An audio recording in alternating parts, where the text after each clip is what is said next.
Okay, guys, welcome to Dogs of War YouTube channel. We are going to do up and over runner side. Yep. You got Did same you guys hosts. sort these? Yeah, there we go. It's me, Jesus, Tree, Angelo. and Angelo. And Dive in. You go ahead. All right, so first up we have Inject. As Tree was just talking about the end of the court video. This is a one-cost event. It's a 2-influence Anarch. It says, reveal the top 4 cards of your stack and trash all programs revealed. Gain 1 credit for each program trashed, and add the rest of the revealed cards to your grip. Does anybody strike me as this is more of a Shaper card than an Anarch card? Like, this kind of just screams like Professor or something, or Exile all over it. They have to give cards that give money to Anarch eventually.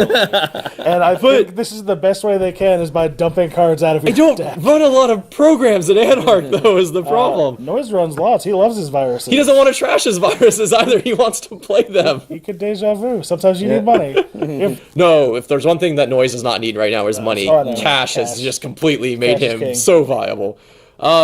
So again, this is an Anarch card that I don't know you're ever going to see played. Honestly, outside of... Are you insane? Not in Anarch. Nobody in Anarch will play this. 3 of in every Anarch deck. No. Guarantee it. No. I will put money on the table about this. I don't agree at all. All right, then. Because the problem is, you have to... I'll prove you wrong on Tuesday. I'm going to show up with a deck with 3 of them. You can, and that's fine. But what happens if there's only 1 program in your top 4 cards? You've made nothing off this. Spend 1, draw 3. Seems good to me. You keep the other cards. Yeah, you keep the rest. But still. I've drawn all of my events. Still. I spent 1 to draw 4 events. No, it's early on could be an economy card. Later in the game, it could be a draw card because I got my rig set up. I don't need no more programs. If this said you may trash programs revealed, I would actually probably play it, because then, yes, you could use it as a draw or economy card, but you're forced to do it instead, which is the part that I don't like. Games. What do you want to make another copy of your breakers? Anarch has all of the best, like, short of clone ship, Anarch has all of the best recursion stuff. You have the one that lets you run archives to get back a program. You have Deja Vu to get back one card, or get back 2 of your friggin' virus programs. Yeah. I can't. I like it. You will. Yeah. We'll see. Here's a you won't. My card is Origami, which actually I think is a pretty cool concept. It is a 0-cost Anarch program. It costs 1 MU, which is its downfall. But it has the following text. Your maximum hand size is increased by 1 for each copy of Origami installed. The big trick here is the multiplication factor on it, is that the first one you play gets you +1 hand size. The second one you play gets you 4 extra hand size. The third one puts you up to 9 extra hand size, which means you can have a 14-card hand size at the cost of most of your MU. If you have a way to get extra MU, it's probably actually pretty viable, and it runs awesome with Duggars, because all of a sudden you're not dumping off half of the 10 cards you drew that, or actually all 10 of the cards you drew that turn. I'll tell you right now, this goes directly into my Noise deck, which abuses the hell out of Duggars anyways, and I don't keep programs in play very long with that deck at all anyways, so this is just an easy way. And on top of that, Anarch has Deep Red, which is just straight up MU, which is... MU that lets you play KSA programs. Oh, that's true. Yeah, it doesn't help this at all. I was thinking more from the Overmind standpoint with that. Yeah. But I mean, there's still good consoles out there. There's easy ways to get MU in the game now. It's not hard to do. Yeah. And hand size is important, because what's one of the biggest things we're seeing right now? Burn is back. Like, NBN tag and bag is just all over the place right now. And to basically just be able to say, I don't need Plascretes because I can just have a massive hand size is awesome. Like, I mean, it's not I'm digging for Plascretes. Like, you're going to see these. You have 3 of these in the deck. They're free to install. You're not wasting any money to put them into play. I mean, and plus it gives you an awesome side effect, which is if I'm running Duggars, I don't have to trash half the cards I've drawn now, which is the problem I run into with my Noise deck currently. It works great because I can recur my deck right back in with, like Levy AR access and stuff like that. But if I Duggars now, on turn 2, for example, sure, I'm going to trash some cards, but if I draw all 3 of these in that Duggars draw, I'm never doing it again, and that's amazing. Mm-hmm. So, I didn't know they multiplied either. That was interesting. I just thought it was an increase of 1 for each one period, so you just have 3 extra hand size. That's the thing about it, is that each one checks. Each one adds that text. So you'll have that text 3 times. So. Oh, that makes sense. Yeah, now that I think about it. It's one of those things I didn't think of initially either. It was one of those, like, when I was like, I'm like, oh, that's okay. I'm like, wait. If I have 2 in play, both of them have that text, it doubles, and it triples with the last one. But if there's one thing as the runner that I've always struggled with in the game, and it's not a bad thing, it's one of the game balancing mechanics, is I have all these awesome cards, but I can't keep them all in my hand. now I can. And that having more options on any given turn is amazing. And let's be fair, there's so many different ways to get MU now. There's all the neutral chips, there's all the in-faction chips, there's consoles, that I really don't feel like you're giving up much by saying I have to absorb 3 MU on this. My problem with that is that you're thinning down your deck. True. And you've got to draw into all of those, which is less of a problem with your Dugers, yeah. But still, you've got to draw those, and you've got to draw these, and you've got to be drawing into your stuff to keep pressure on the corpse so they're not just running wild while you jerk around with your hand. It also works well with Shahrazad, however you say his name, because it's free, so you're netting a credit every time you install it, which is just good. So no, I think I don't see him play, but it's a good card. I like going the back concept. real quick. Forget what was the text on Leprechaun again? I know I hated it, but didn't it make you so you could install like all these without using? You could store 3 things on it without using MU. Yeah, so you could Leprechaun that. You finally found a use for Leprechaun. I mean, That's good use since day one. It's called install your rig. Just don't let things trash you. Fester. Isn't it the guy's name of The Adams family, It yeah, is? Uncle Oh, Fester. okay. Yeah. 1 cost, resource virtual. Whenever the corp purges virus counter, he or she loses 2 credits of able. This is for the box set that's coming up. You think? Oh yeah. I just don't see that. I don't know. I mean, as a corp, if I'm gonna waste my turn anyway to purge the virus that are hurting me, 2 credits is. I think it's something It's that a happens. 5-click swing. I think it's something that happens 2 to 3 times a game and is not worth the money or the cards. Well, I don't know. so let's be fair. The new box set, all the spoiled cards we've seen from Anarch out of that box set so far are all viruses, which is great. So at some point in time, as the corp, you're gonna start trashing. You're gonna start clicking the purge, or you're gonna start running Cyberdex Trials. Cyberdex Trials. It's gonna happen someday. Sure. So cards like these are what they put into the game to say if this gets out of hand, at least there's some answer that's in there, right? And so as an Anarch player, you now tell the corp it's going to cost you 5 clicks essentially to purge virus tokens because you're losing the 2 credits as well. And I think that's a pretty nice swing. Like most corps hate losing an entire turn. Now you're losing a turn and a half. I don't. It's not going to too stop. able. It's not going to stop them from purging. No, and so basically you're just giving them a little flick on the ear when they're doing. A lot of times I feel like when the corp purges, though, that's all they're doing to me is they're giving me a little flick in the ear. But at least I'm giving them a bigger flick back. I mean, The thing is, the problem. I wish that was you have to have 2 credits. sure, like That would that would have made it more awesome. But able, me as a corp, I can control. I'll make sure I have 1 credit. And I don't have 2 as able, so I'm not losing nothing. So you don't spend anything at that to point. be fair, though, as the runner, I'm okay if you're poor and you're That too, wasting 3 yeah. clicks. No, if it's all my stuff is already rezzed, But if you're nuking data suckers so they can't get into the servers anymore. Sure, I totally agree. Or but if you that new ID, I'm like, sure, I don't have money. Go ahead. On my turn, I got money. I'm scoring again. I think my biggest thing here is I don't think this makes the 49 card deck. it probably or won't. 45 card at that point because you're a runner. But So, I mean, again, though, it's just like Cyberdex Trialize or Foxfire Missile or any of those other cards. They put them into the game just in case I think something gets out of hand and they have to do something about it. Because some of the new viruses we've seen that the only way for them to be trashed essentially is for the corp to purge. If they continue printing cards like that and they get more and more powerful, the corp's going to want to purge more often. And now you can ding them if they want to do it. So, not saying it's good, Or but play that 1 card. Purge your pirate like counters. well, Cyberdex Trials. No, Trials, trust. yeah. Okay, sorry. I think Cyberdex Trials costs 2 anyways to do. no, it's free. Is it free? It's free and it's 1. I haven't looked at it in forever. So. No, because It's very efficient. because no one actually played it. Yeah. So. This is you, That's you. Angelo. Autoscripter. This is a criminal card. It's 3 cost. It is 3 influence, so very expensive. It's also unique. It's a piece of hardware. And it says, the first time you install a program from your grip during your turn, you gain a click. Trash Autoscripter if you make an unsuccessful run. It practically runs itself unless you're in a pinch. So this is interesting. This is another one of those cards that I feel like is going to be very good if you see it in your opening hand, and it gets less and less valuable as the game goes on. Because let's be fair, even with criminals these days, you're going to have unsuccessful runs. They happen. I mean, it just is what it is. There's no way to predict when a run is going to be successful or successful anymore because the corp has gotten a lot more ways of stopping you, especially from agendas or instant res assets, things like that nature, right? So the earlier in the game, the better this becomes. Even in late game, it's good, but eventually it's going to get trashed. I mean, you just have to kind of accept that fact. I like the fact it's not a console because that would have been really bad if it had been. I don't think anybody would actually play it if it was a console. Yeah. If it was a console, I probably wouldn't have the trash but script. the interesting thing about this is that while I say it's good early game, a lot of early game criminal play doesn't actually revolve around installing programs, depending on the deck you're playing. Now, if you're playing the 3 Central Breaker deck, yes, you install those programs as fast as possible because that's how the deck runs. But a lot of early criminal play is just simply either blind runs or using events to do it. So I feel like, I know why they didn't do it, but it would have felt more thematic if this had been the first time you play an event each turn, you gain that click back, but we already have Ken Tema who does it. And on top of that, it actually would have been, you would have to have at least doubled the credit cost on this to do that effect. So it's interesting. I think this is in criminal with its 3 influence costs because I want it in noise and I want it in shaper. Yep. Because for noise, Noise is gonna love this. Noise. This says gain a click every turn. The first time you play a virus. Oh, and if you make your one successful run for the game, it never goes away. Yeah.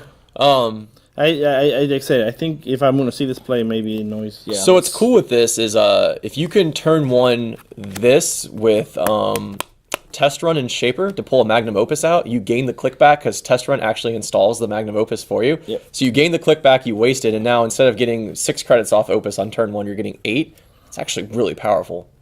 So yeah, it's very situational, but yeah. And on the next turn, when you draw and then install, you'll get that click back. Exactly. And then you can click it.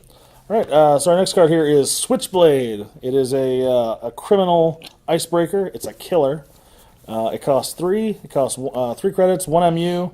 Starts at strength 0, costs 2 influence, and has the following text. Spend 1 credit, break any number of sentry subroutines. Use this ability only by spending credits from a stealth card. It also has spend 1 credit to get +7 strength. Use this ability only when spending credit from a stealth card. I think this is like they're going to be their premier stealth breaker. This is the one you want to play stealth credits to use. I'm running a stealth deck right now, and it is ridiculous how good it is. They have finally made them good. So there are enough stealth credits to be had to make these super efficient breakers worth doing? Yeah, so I'm running a classic kind of Shaper style deck using replicators to pull out all the additional keys and stuff like that. But on top of that, Ghost Runner, man. Ghost Runner is so good.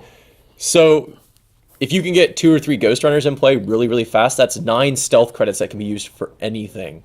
And at that point, I mean, you're spending 2 credits for every piece of ice you encounter, and that's it. Because all the stealth breakers are pretty much the same thing. You spend 1 credit to get a ton of strength, and spend 1 credit to break subroutines. It might not be all the subroutines, but it's still only 1 credit a subroutine. And this stupidly efficient. And this is the only one I've seen, I believe, that has you're required to use a stealth credit for both effects. Usually it's one or the other. Well, I think that's because the first effect breaks everything, so it's not surprising they said both. But if you're doing it in Shaper, where Shaper only really makes, probably 5-6 really big runs in the entire game is what they try to go for. They're just going to go big dig a couple of times, hopefully win the game. There's enough easily accessible stealth credits in the game now that getting to that point is not hard to do at all. And it really at that point just becomes find all the breakers as fast as possible. Oh, but we have self-modifying code. I could just pull it out with that. And I've already got the stealth credits in play. Let's go. And they're so cheap to get out. They are. I wonder if they're going to have a way for you to funnel your credits into stealth credits. Besides cards. If it was spend like 2 a King credits, Jones, spend 2 credits to gain a credit that has the stealth attached to it. Yeah. Or, like put money, like a reverse, it's Katie Jones, put money into this thing, and you can use these things credits or whatever. Our stealth. Yeah. That would be interesting, but I think it would actually almost make these guys get out of control, because if you could... It would need to be something like a 3 or 4 to 1. Yeah, but make it a resource, or make something the corporate can track. Sure.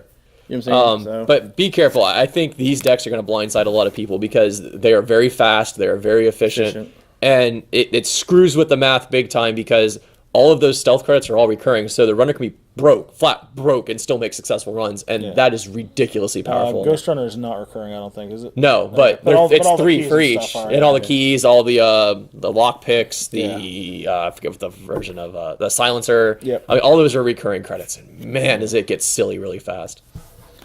I think your problem there is just influence. But yeah. What do you got, Jesus? Oh, it's me.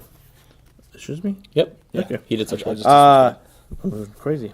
Trade-in. 1 cost event. As an additional cost to play this event, trash an installed piece of hardware. Gain credits equal to half the install cost of the trashed hardware, rounded down, and search your stack for a piece of hardware, reveal it, and add it to your grip. Shuffle your stack. So good. It's good. There's not even much to say here. It's the first hardware tutor we've gotten, and it's amazing. It's really well made. It's balanced by the fact that you have to have already had a hardware in play. And there's a couple of key things. You don't have to fetch the same hardware. You can fetch any other hardware. Doesn't have to be the same cost. You just get you only get a reduction based on what you lost. Yep. Is that Aesop? Yeah, it's Aesop. Okay, I was thinking it's not a runner, but I see Where else are you going to trade in your stuff? Yeah. Aesop's pawn shop. He looks really cool in this picture. Yeah. Well, he's not behind like 3 inches of glass. Yeah. I mean, good. Having a hardware tutor finally is so good. Like, And Shaper's the one that I can't tell you how much I hate playing against like a known like tag and bag deck, and I just can't find a Plascrete. And now it's like, well, I don't need that anymore. Let me go get that Plascrete. No, this with replicator. Yeah, replicator. Oh yeah. Dude, so you're getting it for free. You have to pay it cost, but you're fetching it for free. You're trading it with this one, so you can.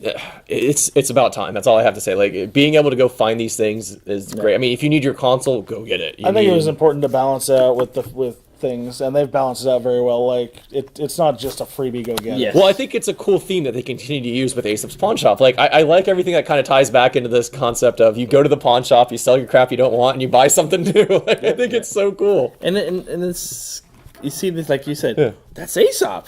You see these characters back and forth in different cards doing different things than what you would have done in those locations. So. All right, next up, we have a one-cost piece of hardware. It is called Astrolabe. It is a Shaper card, 2 influence. It is unique, and it is a console. And it simply has 1 MU, and this little ability that says, draw 1 card whenever the corp creates a server, limit 1 console per player. This is Nasir's console, by the way, for those of you who didn't know. Oh, how you know? I like Near Earth Hub as a console ability. Meta call card. Let's be fair. I mean, it's definitely a meta call. There's a lot better other consoles out there, but this is if your meta is flooded with Jinteki horizontal decks, if your meta is flooded by Near Earth Hub decks and stuff like that, you put this in, no questions asked, and you run it as your console. Assuming you don't need another console for a specific reason. Sure. Yeah. In Shaper, the only other one that you normally would go for is probably Toolbox or Dinosaurus. Dinosaurs, I haven't seen as much lately. In Toolbox, it seems like it's really fallen out of favor for some reason, even though I tend to really actually like Toolbox. It feels too expensive. And of course, nobody's running Monolith, which is still unfortunate. I want to see somebody build a tournament-winning Monolith deck one day. Show me an empty tournament and I'll show up for win it. But it's really good because there are a lot of decks out there that want to go sideways and want to create new servers, and you're not going to always get a card every turn off of this, but you will get cards throughout the game if you get it early enough, and I think that's really good. Couple of things. One is this is not exactly a new Earth Hub because this new Earth is once the first. Yeah. This is every time. Yeah, every time. Okay. So if they go horizontal for 3, then draw 3. And looking at the top, say 4 decks, you got Near Earth Hub, Jinteki. Yep. Both of them build sideways. So you play this in your card, and you're getting almost 50% of the meta. I'll say more because Near Earth Hub is everywhere, and it's pretty good. Well, every time they install, they have to install agendas to win the game. Yeah. So every time they're installing an agenda, you're drawing a card. And well, if they're creating a new server, if there's already a piece of ice, fair. If there's already a piece of ice that they created that server with, you drew off of that, and then they install. The other good thing is trash that ice.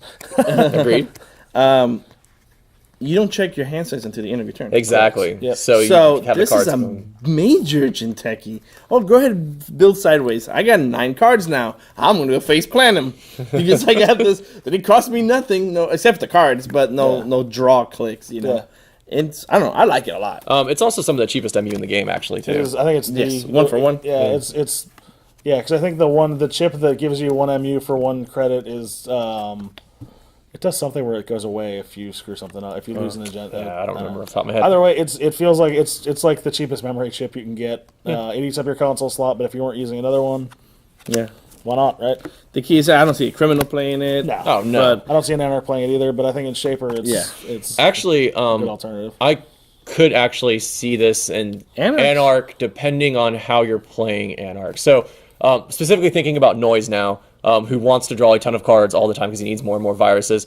The trade-off you're losing is the extra bucks from Grimoire on cash. Well, that's all you're losing, in my opinion, is the extra credit that you're making off of cash with Grimoire, because the rest of them you really don't care with that style of deck play. Right. You don't really care that your Parasite's getting an additional card, because all you're doing is you're installing the Parasite to mill a card, and it just happens to be another virus. Right.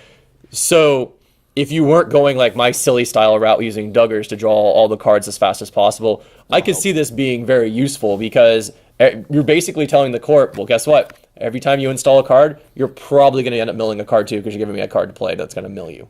And I think that's actually kind of cool. So, yeah. All right, our final runner card of the pack is Angel Arena, which is a unique neutral resource location. It has a cost of X credits and says, place X power counters on Angel Arena when it is installed. When there are no power counters left on Angel Arena, trash it.